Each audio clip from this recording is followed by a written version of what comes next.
Oh, yes. That big stick of the United States military. Yeah. hmm Um, mhm.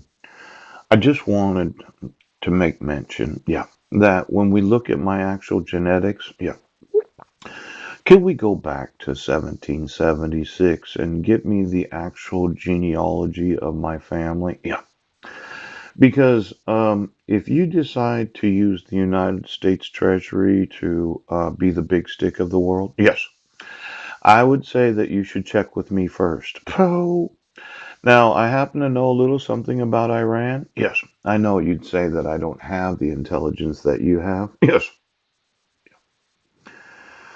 but I would say that if you authorize any war without the actual validity of the public debt involved, yeah, I'd ask, well, where'd you get the money? Yes. Now, we seem to be having a tariff war on one side where Asia was buying a large number of treasuries. Yeah. hmm And then we have this idea, well, we just have to suppress any individual that would challenge the authority of the United States. Now, let's say you decided that you're going to war and you think that, well, we have plenty of money. Poop. Exactly where you're going to get it from.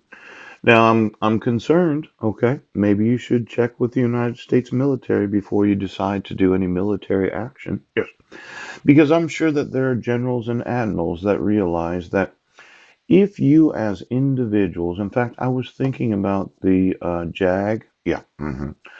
There's in the United States Navy. Yes.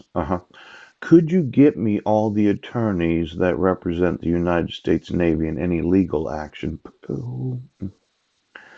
Now, I mentioned the Air Force. Yes. And it seemed that they had rewritten their whole military martial law, whatever the fuck it is. Yes.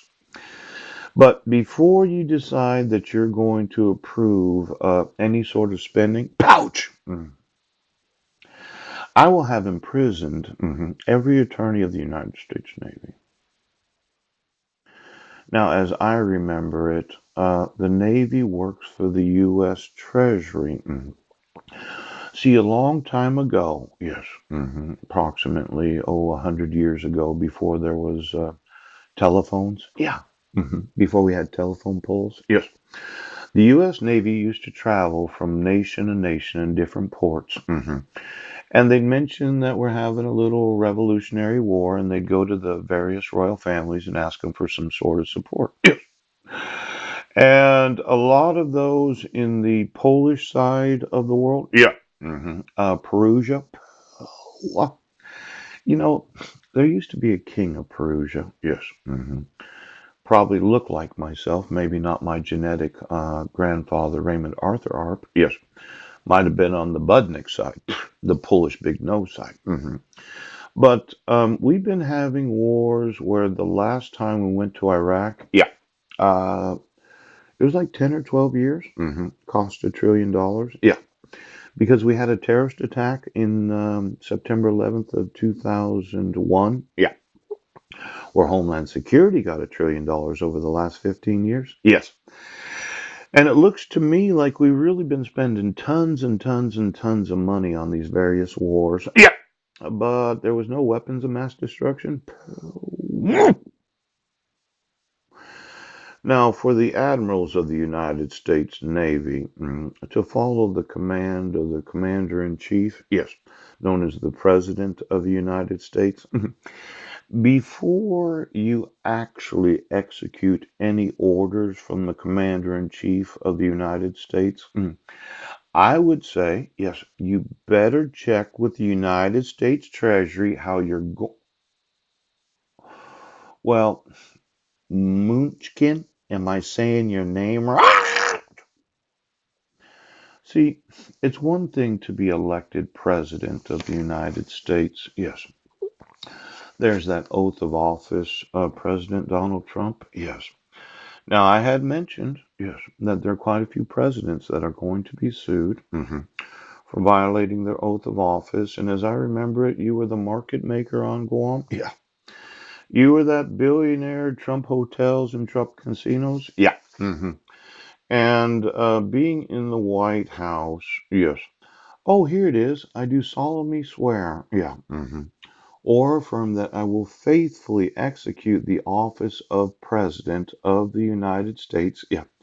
And will, to the best of my ability, preserve, protect, and defend the Constitution of the United States.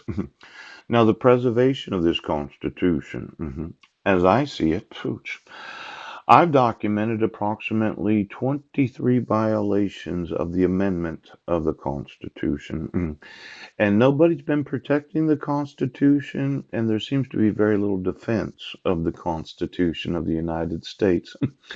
Now, in Section 2, Clause 1, the President shall be the Commander in Chief of the Army and the Navy of the United States and of the militia of the several states.